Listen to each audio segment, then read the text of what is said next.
Hello YouTube. It is 11:15 in the evening. I am bored as usual, so I figured I would do another late night video for you guys, especially since I haven't done one in a while. Now in this video I want to talk about some of the books that I've been reading over the last couple of weeks, and the first book I want to talk about is the God Delusion book by Richard Dawkins. And I think this is a very good book, but I don't agree with everything that's in the book, but I will say that it is a good read. My only problem with the book is his critique is mostly against Christianity and Islam. And he kind of goes off into other religions too, because he doesn't, believe in any gods, rather, if they be Hindu gods or gods of other religions, but he primarily focuses on Christianity and somewhat on Islam, which is okay, I guess.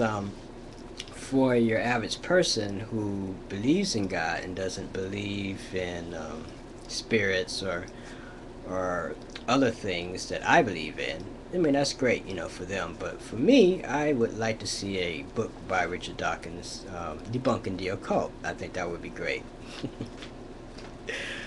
Not that I would agree with him, but I think it's always good to have a good challenge. Someone who's out there to really, truly challenge your beliefs.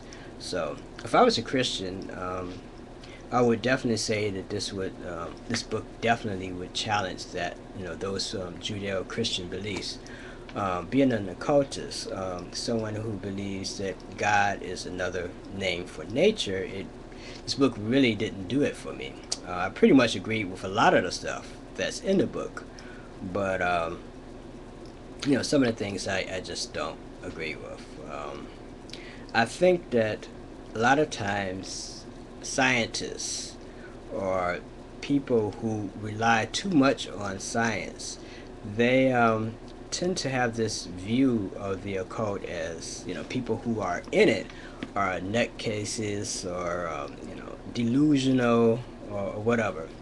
And I always say this: if you think that the occult isn't real, or if you think that ghosts aren't real or anything of that nature, try doing some experiments yourself. Try working with black mirrors, or try using a Ouija board, or try using any of the other occult tools.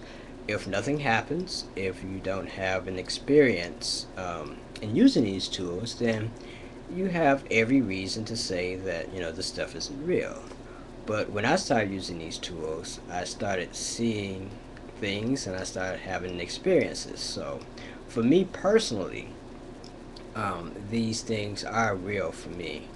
So that's my only real critique on people like Richard Dawkins, who tends to think that anything supernatural or occult oriented is a bunch of hogwash. If it's a bunch of hogwash, why don't you do experiments, real experiments, to see if this stuff is true? But as I said, I do recommend this book. Read it and make up your own mind. Now, another book that I've been reading. Now, this is kind of funny because I found this in a bookstore and it was in the kids section. And I'm sort of like thumbing through it. I haven't started reading it yet, but I'm pretty sure that it is not a great book on Satanism. The name of the book is called Satanism, and it's a kid's book, by the way. And I'm looking, thumbing through some of the pages, and from what I've seen, it really doesn't say anything really positive about Satanism. But the thing that caught my eye is the fact that it's a youth book. So I had to pick it up. So when I'm done reading this book, I will definitely give my critique on it. Now, when I went to the bookstore, I didn't find one kid's book on Satanism. I found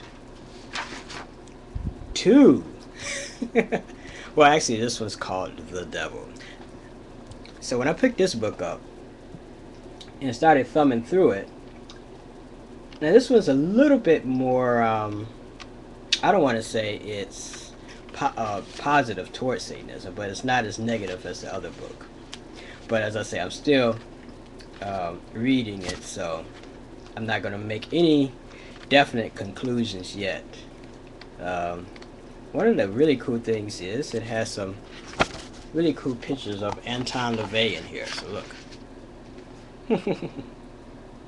So they do mention LaVey in these books, so those of you who want more information on these books, just shoot me a email or message me, and I'll let you know where you can get this book. I'm pretty sure you can get this from Amazon.com.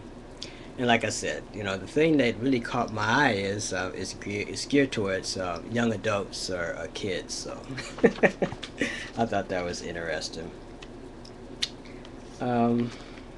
Like I said, when I'm done reading this book, I will definitely give a review of it. Another book that I'm reading is, what is this called? The Gates of the Necronomicon. Oh, did I say that? Necronomicon. Sorry. It's late at night, guys. I'm reading this book here. And I always liked Lovecraft, and I always liked the Simon version of the Necronomicon. So there's other Necronomicons out there, so this is the one I'm reading now. I also have, I don't have it handy with me, I think it's called the Book of Dead Names. So I'm in the process of reading that too. Yes, I read multiple books at one time. So, like I said, when I am done with this book, I'm also going to give a review of it. But I think it's really, really good.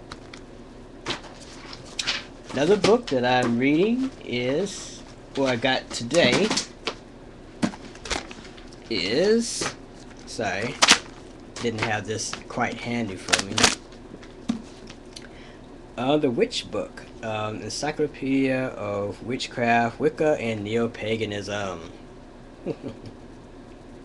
This was given to me from a friend, and it's more along the lines of being an encyclopedia. So this is going to be one of those coffee table books that's going to go on my coffee table. And for those of you who come visit me, you'll be able to pick this up and read about witchcraft. But I think this is a very good encyclopedia on the craft, and it has some big names in here, and it's sort of, in a way, it's introductory, and but at the same time, it has a lot of good, useful information in it. And it has this really cool picture of Gerald Gardner in it. That someone drew. Can you guys see that? Okay, let me go up. Let me go around. There you go. Yeah, Gerald Gardner. Okay, so basically that's what I've been reading. What else have I been up to? Working a lot, and doing a lot of practicing on my instrument. I'm in a band now, and I'm working with that band, trying to put out some material. I'll tell you more about that in the future. What else? I'm actually reading, well, not reading, listening to some tapes by Dr. Randall Burr. And I think I mentioned this in my other video, one I did before this. And he's the guy who wrote the book of Crystal Awareness or something like that. He was really big in the 80s, and did a lot of videos and New Age conferences back in the 80s. So I have a lot of respect for him, even though he did turn out to be a Christian before he died. These videotapes that he came out with in the 80s are really good. Okay, I'm about to run out of time. So that's my late night video for you guys. So until next time, love is the law, and peace.